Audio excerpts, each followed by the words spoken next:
What is going on, good people of YouTube? It's me, Chavez, and in today's video, I'm sharing with you the process that I'm taking for an upcoming PSA submission to take advantage of that $18 per card promotion they have going on in the month of July for all members. So from prepping to shipping and everything in between, I cannot wait to share with you the cards I'm considering sending in to be graded. So if you can dig that, be sure to stick around, like and subscribe, and click that notification icon because it all means a ton. And with that being said, let's have a little fun. What is going on, everyone? Thank you so much for stopping by the channel, checking this video out. I truly appreciate it. What I have here are all the cards that I am considering sending in, and I still like to narrow it down a little bit more, which I'm hoping I can do over the next few days. In addition to that, I also want to walk you through some steps I'm taking to get these cards cleaned and prepped for submission. With that being said, without further ado, let's have a little fun. All right, everybody. So these cards I am sending in to be graded. Well, almost all of them. There are a couple cards that I'm now reconsidering. However, these cards have already been looked at over and over again, put into the soft sleeve, top loaded up, cleaned up. I was just waiting on the right time and didn't know which grading service I was going to use, but PSA made it really easy with that price drop this month. I'll walk you through everything that I have here and give you a little bit of background information on a couple of these things, but I just want to show you, what's underneath that top card here. Not all these cards have a backstory, or not all these cards are for sentimental value. A lot of them are, but some of them just look really good. And I wanted to just lock in value, preserve that value. Some of them do have a story to them, but that's the great thing about the hobby. We all do it for different reasons, and we don't have to explain ourselves to anybody, right? There's no wrong or right way to do it. Just different ways. Just different ways to do it.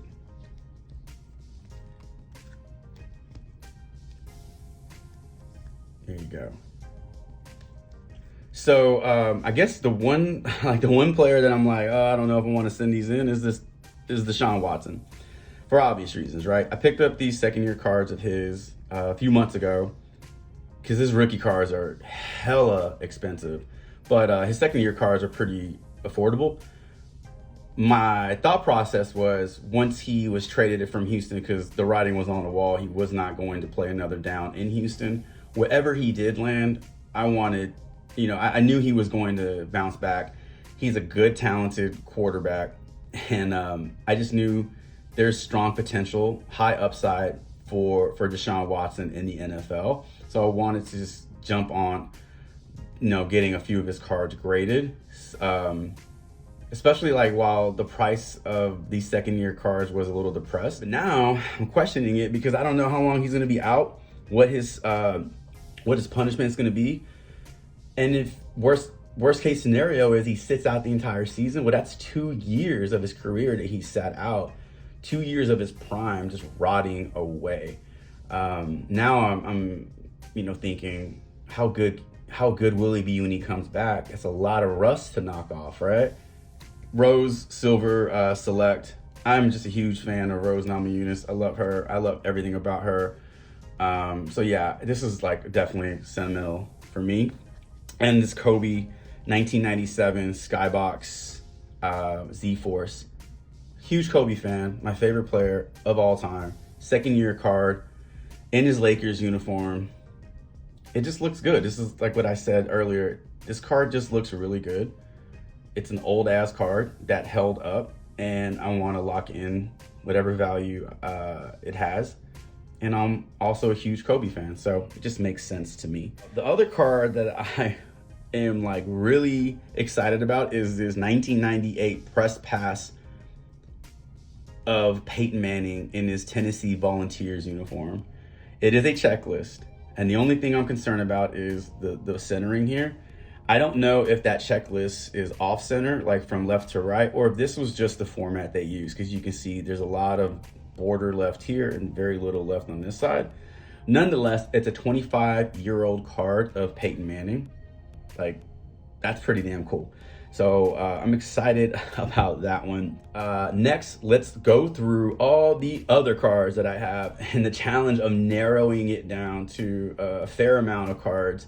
And then I'll walk you through the process that I'm using to clean, prep them, packaging them up, and then lastly, shipping them out. All right, so right here in frame is 52 cards that I am looking to narrow down a little more. I've already narrowed it down quite a bit to 52 cards. So having to narrow it down a little bit more is going to be challenging to me. I have a mixture of NBA, NFL, and MLB, and a couple of college cards. So my two college cards are of Bobby Bowden and Tom Osborne from the 1998 Press Pass set. There were only two color parallels you can pull from that set, and one was red, the other was blue. So held on to these for a long time. Huge Florida State Seminoles fan, grew up in Houston, Texas. Really don't know how that happened, but followed them from 1992 until today. And of course, everybody knows the great Tom Osborne. If you know who Bobby Bowden is, you obviously know who Tom Osborne is. I wouldn't necessarily call these two programs rivals in the 90s, but usually if Florida State wasn't in contention for a national championship, it was because Nebraska was. So I grew to hate the Cornhuskers as a kid, but they pumped out some crazy talent and just rolled through the Big 12 for years. JJ Watt, rookie auto, on card, rookie auto from the Topps Platinum set, numbered to 1550.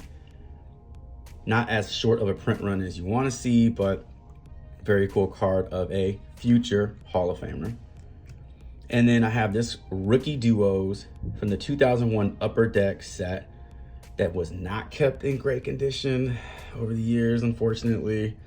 But it is a event used football in that card, which is really cool, and it's something that you really don't see these days. Drew Brees, Hall of Famer, Michael Vick, what could have been, but still had a pretty good career despite everything he put himself through. So yeah, moving into the second pile, I'm really big on Davis Mills this coming season. I hope he has a great season. He plays for the Texans. I'm a Texans fan, but this is a purple rated rookie from the Donruss Clearly set. It's not numbered, but it is a pretty cool looking card. And then I really just want to get as many Joe Burrows graded as I possibly can. So pink camo rookie Joe Burrow. We have this Chronicles rookie of Joe Burrow, this Illusion rookie of Joe Burrow, and this Dynagon rookie of Joe Burrow. Okay, so moving into the NBA, quite a few LaMelo Ball cards. I'm a fan. I'm not like a diehard. I think he is a really good player. I think he's gonna have a really good career. He's super exciting to watch, fun to watch. So a few different mosaic parallels, including a silver. And then I have this totally certified rookie that was pulled from a Chronicle cereal box, which is pretty cool. And then just a base mosaic rookie of LaMelo. So, and then can you have too much Tyrese Halliburton? I have quite a few Tyrese cards. I guess this is for the PC. I think he's a good player. I think he's gonna have a good career in Indiana. Now that Brogdon's out, it's his show to run. The East is stacked, so it's hard to see him winning championships in Indiana, but you don't have to win championships to be a Hall of Fame player, and you don't have to win championships for your card value to increase throughout your career. So I just want to get some of those graded. These were pulled from a 2022 Revolution hobby. So we have two of Evan Mobley, one Vortex, one base. I have a Shockwave of Jalen Green and a base of Cade Cunningham. I don't know if you noticed, but that's the first 3 picks out of that draft class. So that's pretty cool. They're all pulled from the same box. I thought that was pretty awesome. We have a Scotty Barnes, Rookie of the Year, Scotty Barnes, 2-rated rookie from the Donruss, or actually from the Chronicle set, but is a Donruss card. Okay, so going into a different era of the NBA, this infamous Sam Vincent card of the Orlando Magic is only valuable because of Michael Jordan in frame wearing a number 12 jersey because they forgot his jersey or it didn't get washed the night before. He was super pissed off, had to wear this jersey with no name on the back. Yeah, it was crazy. I don't remember if they actually ironed on a name, if they had enough time, or if he just played the entire game in a nameless jersey. So, want to send this in to be graded. Found this at my card shop for $1. So I feel like the return on my investment will be good. The only Michael Jordan card that I have that is not torn up or bent up is a 1990 NBA Hoops All-Star East card. Nowhere near being a rookie or anything like that. No parallel, no number, but it is a Michael Jordan, and it's the only one I have, so I want to protect it. Numbered card out of the Bowman University set of Keegan Murray, numbered to 150. Hasn't played a regular season NBA game yet, but the ceiling is very high on him, as is of Chet Holmgren. 2 base cards of Chet. 1 pink refractor of Chet. This one is really well centered. Looks really good. So I'm excited about this one. All pulled from the same blaster box of Bowman University. And then we have a lot of Kobe Bryant. I love Kobe, huge fan, favorite player ever. This one I'm really excited to send in because it has Yao Ming in frame, which I think is pretty cool. 2 Hall of Famers, for sure. That's awesome. All right, and then lastly, this small pile here. O'Neal Cruz 2022 Inception rookie, green rookie. 2 chrome cards of Shane McClanahan out of that Topps Chrome set. We have this 1-of-1 cyan printing plate of Brian Hayes on card auto. That is dope. I'm sending this one in for sure. No hesitation there. Rookie ink of Alfred Sengun out of the NBA Hoops Hobby Box. And then this card of Jimmy Butler is weird because it is an error card. It shows that he played for the Clippers in 2012. But this card is from the 2013-14 season. So obviously that's not accurate. So I want to lock in that because I love sending in error cards to be graded. They're fun. They're just fun to come across. You know, it's like an insert. I have this Genesis of Tyus Jones. I don't know. Maybe that's another one where I think about. And then 2 numbered cards of Scotty Lewis, 1/75 and 1/25. Super low number cards. Scotty Lewis may or may not have a great career, but in the event that he does, lock in a grade on these super low cards, super low number cards. I might be on to something there. So there you have it. But what I really want to cover now is how I'm prepping these cards and getting them set up for success to be sent in, and just ensuring that, you know, I'm doing everything I can to get the highest grade possible. So walking you through the steps I'm taking to clean and, you know, prep, package and pad the box and all that good stuff. So let's get to it. Okay, so starting the cleaning process, we obviously need to remove this card from the top loader and the soft sleeve. So what we're gonna do is just carefully remove this card. Now I will say it's harder to grasp and grab things with gloves on, but it's possible.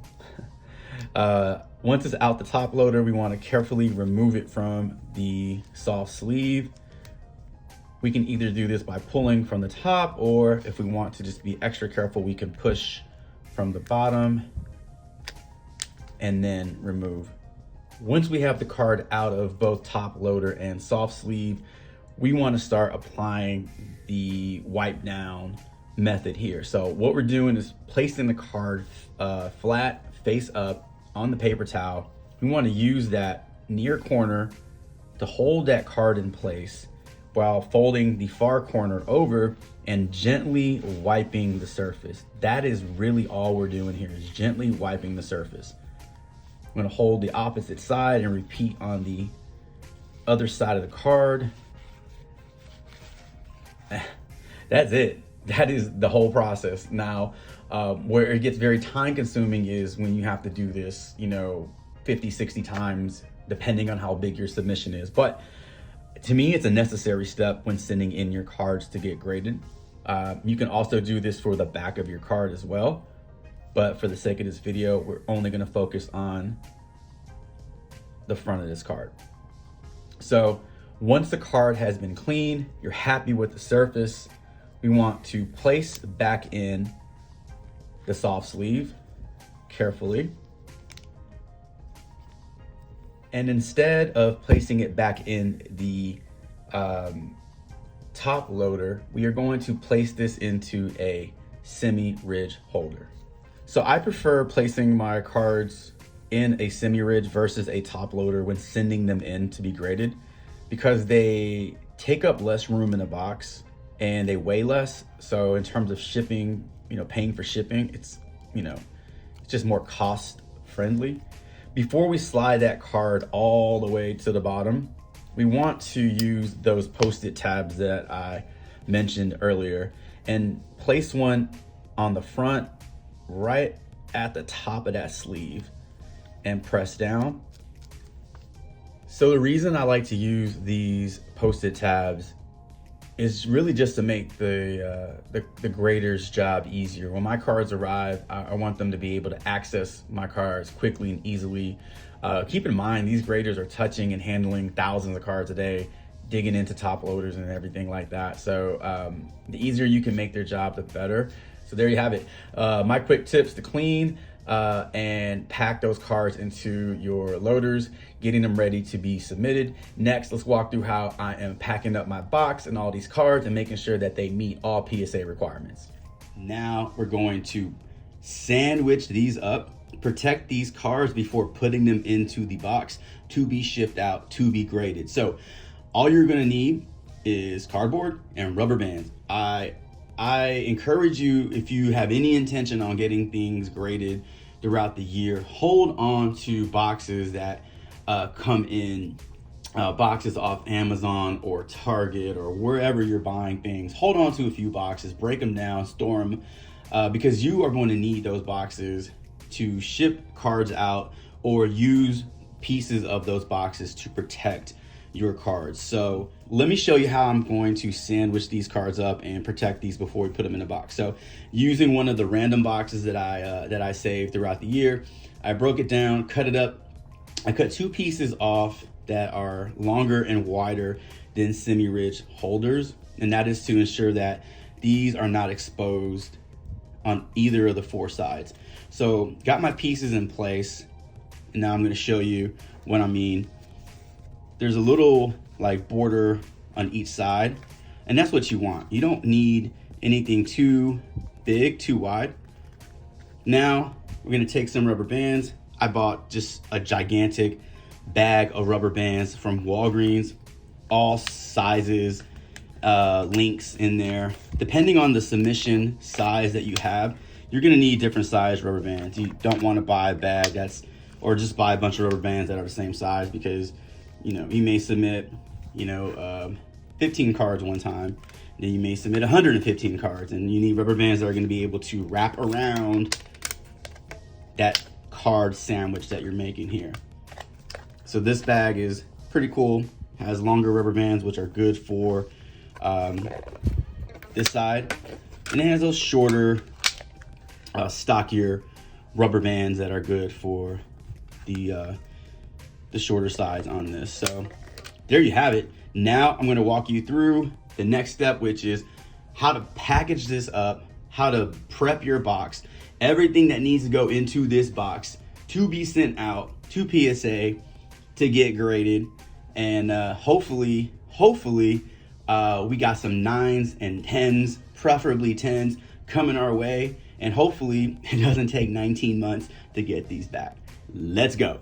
All right, so as you can see here, this is our submission, bound by cardboard and rubber bands and some bubble wrap. What I did is, because I like to hold on to boxes and packing supplies whenever I get something shipped to me, I just reused. I'm reusing everything that has been sent to me. And in fact, I believe this box was used for a previous submission. So I tend not to throw everything away. It's good to hold on to a few things depending on how much space you have. But what we're doing now is we're just going to use this bubble wrap. We're just gonna wrap this up. And one thing, and then this is just my thought, like I don't want to bound this up too much and like tape it up and make it impossible to get to, because we want to make the job of our grader very, very easy. So I think just wrapping it up in bubble wrap and not like, you know, taping it down to the point where they need to cut it open, I think that's the best bet. So I'm not gonna do much more to it than this. And then I have this paper, this cardboard, these paper bags basically is what it is, that I typically get a ton of when I order anything from DA Card World. And I'm just gonna use this to kind of go around and kind of secure it this way so that it kind of looks like that. No style points. I don't care how this looks. What I care about is if these cards are going to be safe and secure inside this box, which it looks like they are. Next, I have all my forms that I printed off PSA that I'm needing to send in. So it's 2 copies of your submission form. You send both copies. Then you also get a customer copy and you hold on to that. And I have that off to the side. So I'm just gonna place that on top. And then lastly, I'm just gonna use this piece of bubble wrap to go over the top like that.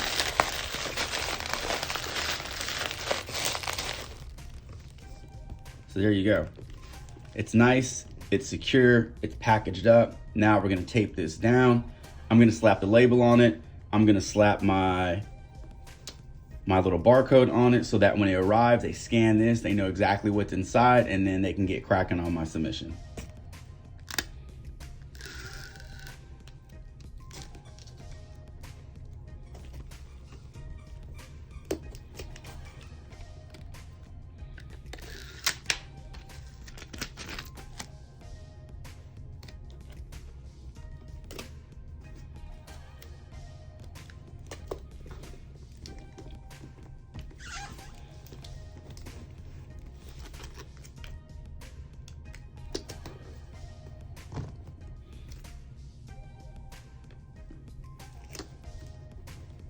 All right, there you have it. Box is secured, it's taped, our cards are in here, packaged, packed up nice and safely. You do not hear them moving around in there because we did such a great job of getting them prepped and packaged for PSA.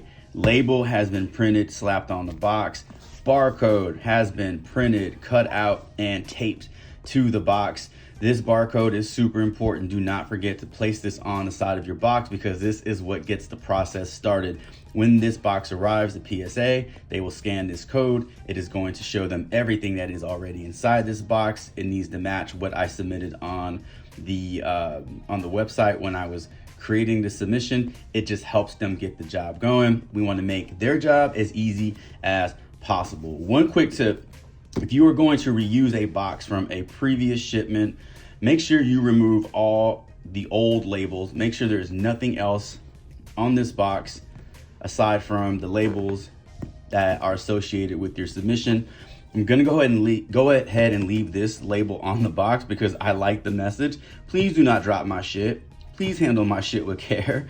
I'm gonna leave that on there because I think that's a good label right there. But that's it. I had so much fun making this video. I had so much fun walking through the steps. My first time actually detailing and sharing the things that I do to get my submissions ready. for PSA. So I hope you enjoyed it. I hope you took some things away. Be sure to do so if you haven't already done so. On your way out, like, subscribe, and click the notification icon because it truly means a ton. And until my next video, Chavez is out.